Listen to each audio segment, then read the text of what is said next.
Bienvenue dans le 7 minutes. Au sommaire de cette édition, la commune de Yopougon a abrité un meeting animé par Tidjane Thiam, président du PDCI RDA. Au cours de cette rencontre, il a réaffirmé sa volonté d'une nouvelle révision de la liste électorale. Cérémonie d'échange de vœux entre le président du COJEP, Charles Blegoudé, et ses militants. L'ex-ministre de la Jeunesse exhorte ses sympathisants à se préparer pour la présidentielle d'octobre 2025. Nous parlerons de cinéma en fin d'édition avec la série Cacao qui réapparaît sur les écrans de Canal+. Les détails dans cette édition. Voici pour le sommaire. Bienvenue à toutes et à tous. Yopougon, place Figayo. Ce lieu mythique, habitué aux grands rassemblements, a encore vibré sous la ferveur populaire. Le président du PDCI RDA, Tidjane Thiam, a répondu à l'appel des mouvements et associations de soutien à sa candidature lors d'un meeting. Devant une grande foule, il a plaidé pour une élection présidentielle transparente et juste. Nous devons tout mettre en œuvre pour avoir une élection apaisée pour la première fois dans notre histoire récente. Nous devons permettre au plus grand nombre d'Ivoiriens de voter et cela est une condition essentielle pour une élection apaisée. Et nous voulons aussi, ça a été dit plus tôt ce matin, un dialogue politique digne de ce nom et nous ne céderons pas sur ces points.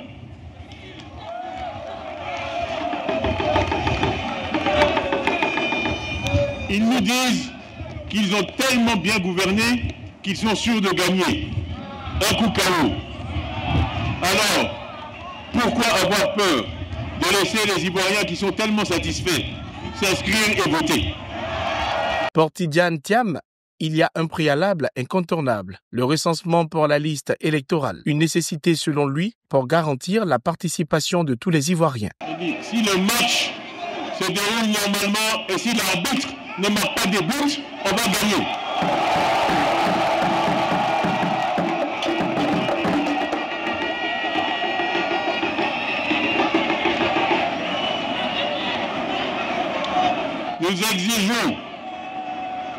Nous exigeons, et ce conformément aux lois de notre République, que les Ivoiriens puissent continuer à s'inscrire sur la liste électorale avant l'élection d'octobre 2025, afin de permettre à tous ceux qui le désirent de voter.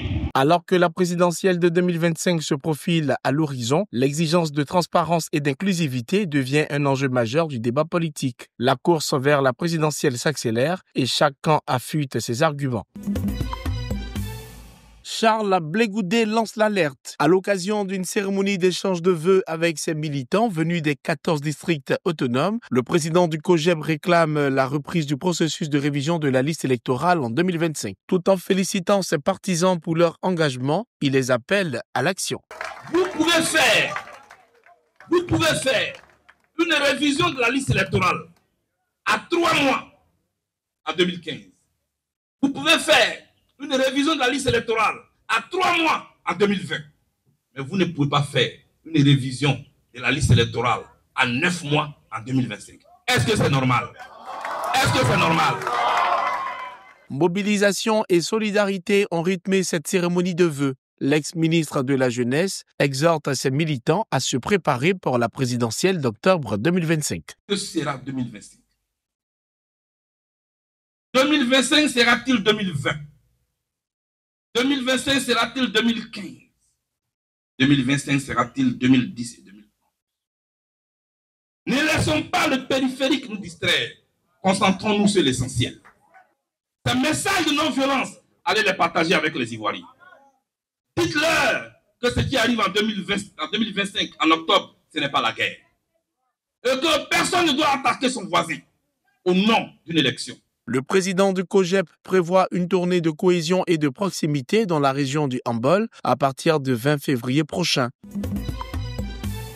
Un centre hospitalier universitaire verra bientôt le jour à Korogo avec un budget estimé à 52 milliards de francs CFA. Ce futur établissement sanitaire s'étendra sur 52 hectares et disposera de plus de 300 lits. Les travaux de construction s'étalant sur une période de 36 mois permettront de doter la région d'une infrastructure moderne et performante pour répondre aux besoins sanitaires croissants de la population. Pour ces genres de construction, il faut obéir à des exigences, à savoir voir l'impact de ces genres de projets sur l'environnement.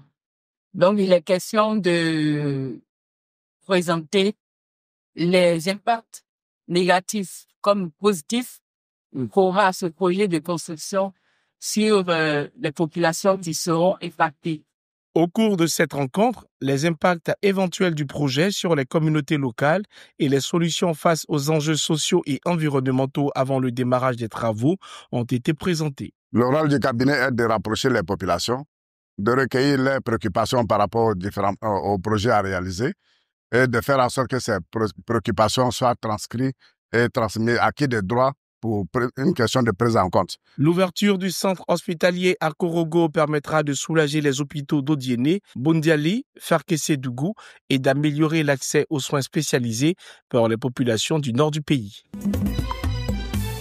La série Cacao signe son grand retour 5 ans après une première saison. Le premier épisode de la production cinématographique est diffusé depuis le dimanche 16 février sur Canal+ Pop. La série met en lumière le talent d'acteurs issus de la Côte d'Ivoire, du Ghana et du Togo, incarnant des personnages forts et charismatiques. À la réalisation, un trio de renom, Alex Ogou, Angela Akarimuru Rabatel et Kismatch Baguiri, qui ont dirigé plus de 70 comédiens et redonné vie à l'univers de Cacao. Jouer ce rôle de Clément avec les subtilités, vraiment, il n'y a rien de tel. Parce que ce sont des séries dans lesquelles il faut pouvoir jouer pour te présenter véritablement au public. Absolument, l'avenir est prometteur. Moi, je pense et je suis persuadée que le cinéma africain est un cinéma émergent et est le cinéma de demain.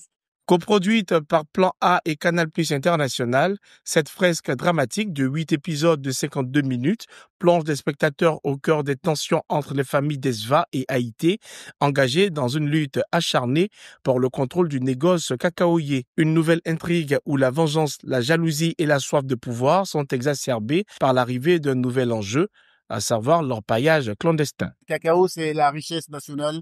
Le cacao, c'est l'histoire des hommes de la Côte d'Ivoire. Et ma fierté dans cette série, c'est de raconter l'histoire des gens qui travaillent la terre.